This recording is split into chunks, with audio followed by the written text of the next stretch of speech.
Bwana Yesu asifiwe sana, mpendo katika Kristo Yesu. Majina yangu ninaitwa Mwalimu na Apostle Frankie Steven Muhando. Imempendeza Mungu siku ya leo kuweza kukuletea masomo kwa njia ya audio. Ulikuwa ukinifuatilia moja kwa moja kupitia WhatsApp channel kwa masomo ya kawaida, na sasa nimeanza podcast ya masomo ya audio ambayo nitayaleta kwenu kila siku na mtaweza kupakua kupitia ukurasa huu. Bwana Yesu asifiwe sana. Basi somo ni utofauti kati ya wokovu, utakaso na ukuaji wa kiroho. Tuliangalia ile sehemu ya kwanza, sasa tunaingia kwenye sehemu ya pili ambayo tunakwenda kuichambua kwa mapana na marefu zaidi. Sehemu ya pili inasema siri 21 zinazowafanya Wakristo wengi wasifike ukomavu wa kiroho. Kwanza tuelewe kabisa, wokovu sio mwisho wa safari. Wokovu ni mwanzo wa safari. Lakini tunaelewa kwamba tofauti na kumpa Yesu maisha yako, tuelewe kuna stage inayofuata. Kuna utakaso, lazima utakaswe. Alafu stage ya tatu ni ukuaji wa kiroho. Na tuelewe kwamba watu wengi sana wanaishia kwenye kutakaswa, wanaishia kwenye kumpokea Kristo, lakini kwenye swala la ukuaji wa kiroho ili ni swala lingine. Katika Waebrania 6 mstari wa kwanza neno la Mungu linasema, kwa hiyo na tuache kuyanena mafundisho ya kwanza ya Kristo, tukaze mwendo kwenda kwenye utimilifu. Maana yake, baada ya kuelewa maana ya wokovu na utakaso na ukuaji wa kiroho, swali linalofuata ni kwa nini Wakristo wengi hawafiki hatua ya ukomavu wa kiroho licha ya kuwa wameokoka kwa miaka mingi? Ukweli ni kwamba kuna siri nyingi ambazo hazielezwi kwa kina, na ndio sababu waamini wengi huishi katika hatua moja ya safari yao ya kiroho. Wengine wanaishia katika wokovu bila kuingia katika utakaso. Wengine wanapenda utakaso lakini hawajifunzi jinsi ya kukua. Wengine hukua katika karama na huduma lakini hubaki watoto katika tabia, hekima na mahusiano na uhusiano wao na Mungu. Bwana Yesu asifiwe sana. Tunaelewa kwamba kigezo cha kuwa na huduma sio kigezo cha ukuaji wa kiroho. Na hapa tutaweza kuona mambo mengi sana ya tofauti kwenye somo hili. Unaweza ukawa na karama ya maombi, lakini haimaanishi wewe umekuwa kiroho. Unaweza ukawa na huduma ya kutafasiri neno kama mimi, lakini haimaanishi ukawa mkomavu wa kiroho. Bwana Yesu asifiwe sana. Kwa hiyo tuelewe kwamba Mungu hakukusudia mwamini asimame katika hatua yoyote ya safari yake. Kusudi lake ni kuona kila mtoto wake anasonga mbele kutoka wokovu wa kwanza hata kwenda kwenye utakaso, hatimaye kufikia ukomavu wa kiroho ambao ni kimo cha utakatifu wa Kristo. Bwana Yesu asifiwe sana. Katika sehemu hii ya pili tutajifunza siri 21 za kiroho ambazo zitafungua ufahamu wako kuhusu safari ya mwamini. Siri hizi zitakusaidia kujitathmini, kugundua mahali ulipo katika safari yako ya imani na kuelewa hatua ambayo Mungu anataka uzichukue ili ufikie kiwango cha juu zaidi cha ukomavu wa kiroho. Bwana Yesu asifiwe sana. Sasa na pia lazima tuelewe kitu cha muhimu cha kufahamu. Watu wengi wanaomba Mungu awaongezee upako. Wengi wanaomba upako, wengi wanaomba karama, lakini wachache wanamwomba Mungu awakomaze, wakomae kiroho. Ukweli ni kwamba mbinguni ukomavu una thamani kubwa sana kuliko uwezo. Mungu anaweza kumpa mtu karama mapema sana, lakini hamkabidhi kiwango kikubwa cha mamlaka mpaka aone amekomaa. Bwana Yesu asifiwe sana. Kuna wakati unaweza ukawa na karama fulani hivi, lakini Mungu asiachilie mguso wa kutenda makubwa zaidi mpaka kuone umesimama.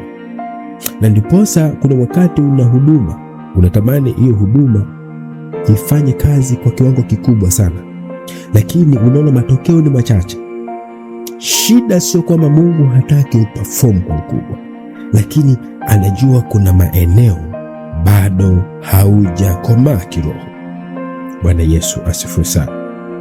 Ndio maana unaweza kumwona mtu akifanya mambo makubwa katika huduma, lakini bado anashindwa kusimama katika majaribu madogo ya maisha.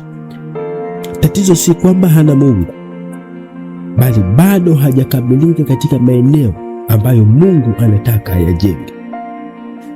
Bwana Yesu asifiwe sana. Yamkini uko unanisikiliza saa hii na ndani yako una huduma kubwa sana, lakini hiyo huduma inashindwa kufanya kazi.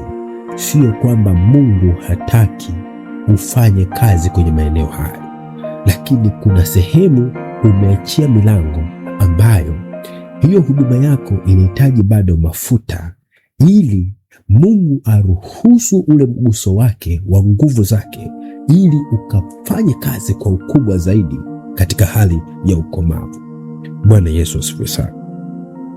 Na lazima ukumbuke lengo la Mungu ni kukufanya lengo la Mungu si kukufanya uwe Mkristo anayevutia watu. Wengi wanapenda huduma ya kusimama mbele za watu. Wengi wanapenda huduma ya kuonekana mbele za watu kwamba wana huduma kubwa.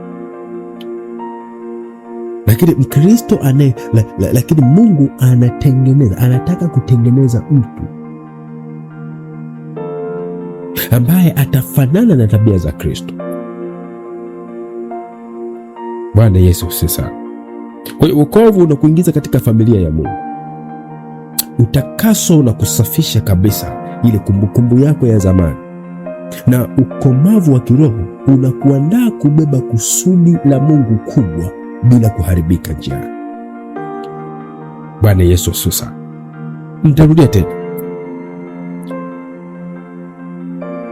Mungu anataka kutengeneza Mkristo anayefanana na Kristo. Na kwa njia hiyo wokovu utakuingiza kwenye familia ya Mungu. Alafu utakaso utakusafisha kabisa. Kazi ya damu ya Yesu msalabani. Lakini cha tatu, ukomavu wa kiroho utakuandaa kubeba lile kusudi la Mungu bila kuharibika njiani. Kwa hivyo unapojua siri hizi 21, usizisome ili upate maarifa tu pekee, lakini ruhusu zikuchunguze kwenye maisha yako, zikubadilishe na zikusogeze katika kiwango ulichopo leo kwenda kwenye kiwango ambacho Mungu alikukusudia tangu mwanzo. Bwana Yesu asifiwe sana. Bwana Yesu asifiwe sana. Sasa tutaanza na siri ya kwanza. Katika siri zile 21 tutaanza na siri ya kwanza. Siri ya kwanza iko hivi: unaweza kukua kwenye eneo moja na kubaki nyuma katika maeneo mengine. Tukisoma Waefeso sura 4 mstari wa 15, neno la Mungu linasema, bali kushika kweli katika upendo, tukue katika yote, tufikirie yeye aliye kichwa, Kristo. Kwa hiyo Wakristo wengi hufikiri kwamba ukuaji wa kiroho ni jambo moja tu, lakini Biblia inasema tukue katika yote. Hii inaonyesha kwamba ukuaji wa kiroho una maeneo mengi. Mtu anaweza kukua katika eneo moja huku akabaki nyuma katika eneo lingine. Kwa mfano, mtu anaweza kukua katika maarifa ya Biblia, lakini bado akawa dhaifu katika kujizuia kwenye hasira. Mwingine anaweza kuwa na karama kubwa ya kiroho, lakini akawa na upungufu katika unyenyekevu na upendo. Mwingine hukua katika huduma, lakini hawakui katika uhusiano wao binafsi na Mungu. Na hii ndio sababu wakati mwingine tunaona watu wanatumiwa na Mungu kwa viwango vikubwa sana, lakini bado wanapambana na maeneo fulani ya tabia au maamuzi.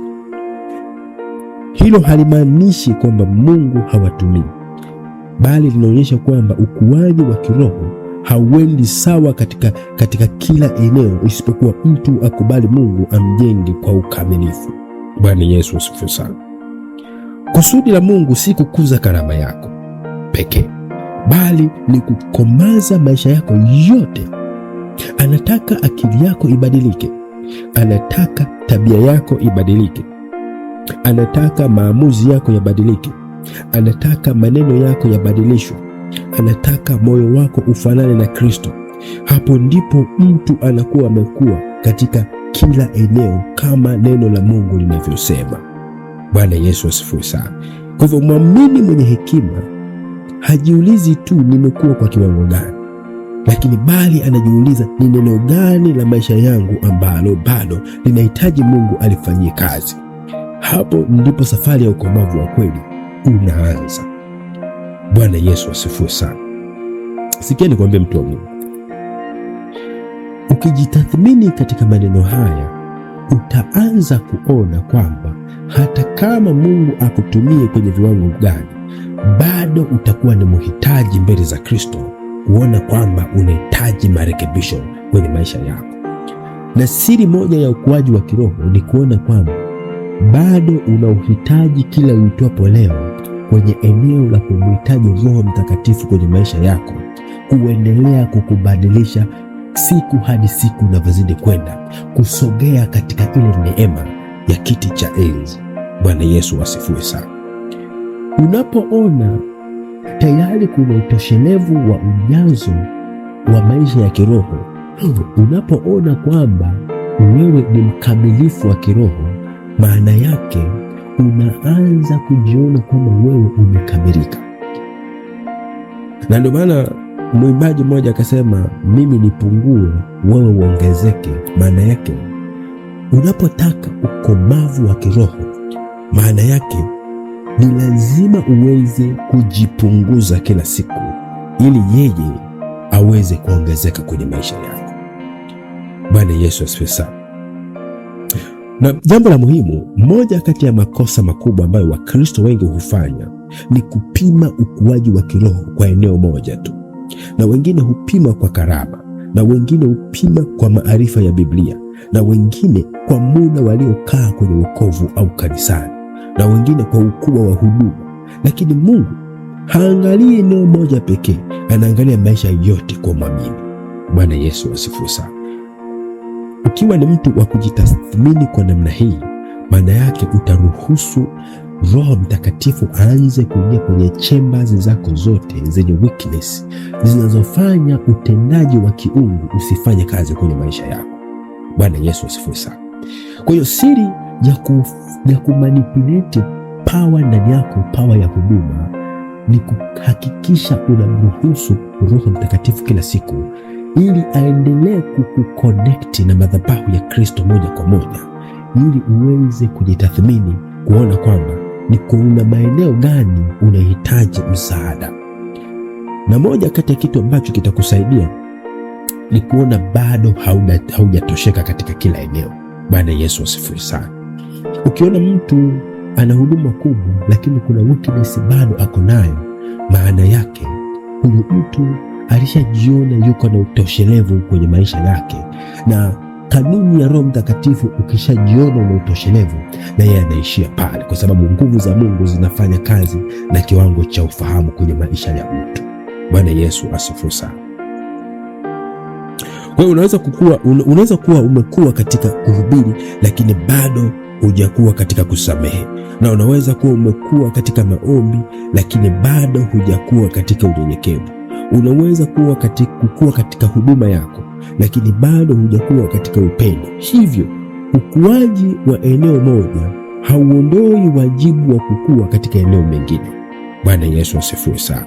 Siri kubwa ni hii: eneo ambalo hukubali Mungu alifanyie kazi ndilo litakalokuwa. Narudia tena, eneo ambalo utakubali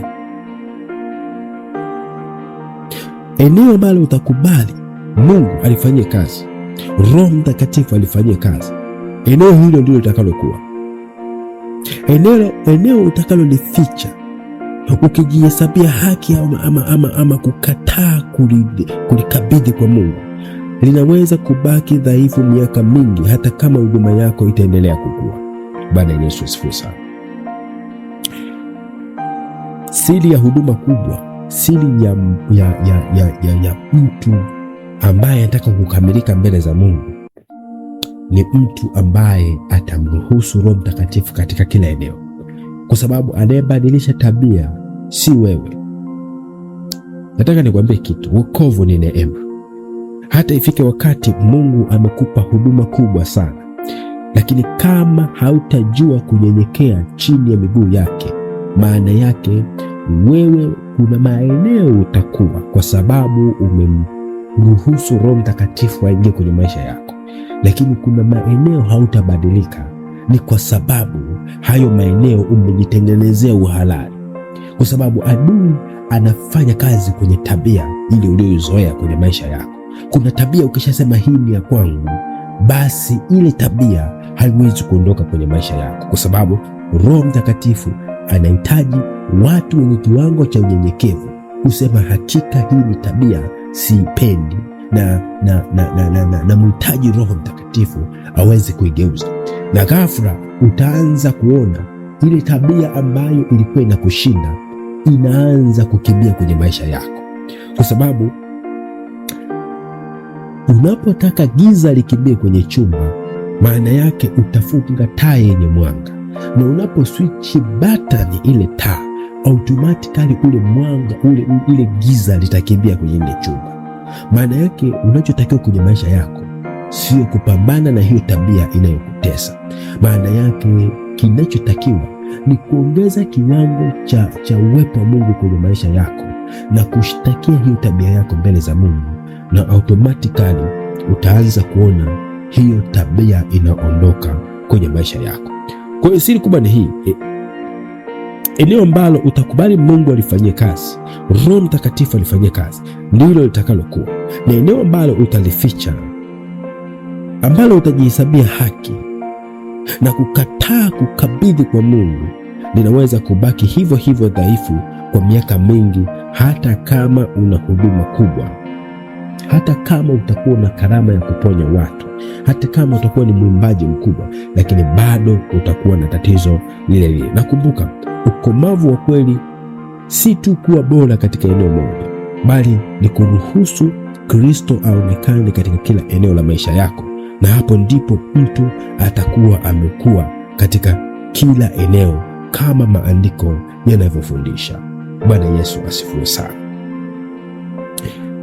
Katika siri 21, hii ni siri ya kwanza kwa hizi dakika 16 kwenye podcast yangu. Usikose kwenye siri ya pili, ambayo tutakwenda kujifunza tena. Kwenye siri ya pili tutakwenda kuona kitu kingine. Mungu wa mbinguni akubariki sana. Endelea kusubscribe hii channel, endelea kushare ili watu waendelee kujifunza masomo haya. Naitwa Mwalimu na Apostle Frank Muhando. Mungu wa mbinguni akubariki sana.